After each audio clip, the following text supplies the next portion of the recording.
সবাইকে জানাই আমার নতুন ফার্স্ট ব্লগ।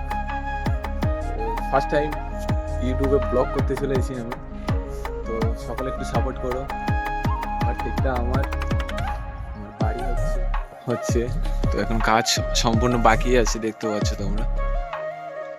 ফার্স্ট ব্লগ তো উপর থেকে চলো তোমাদের কিছু জাস্ট ভিউটা দেখাই। উপর থেকে জাস্ট এরকম এখনো বাকি আছে ছাদ।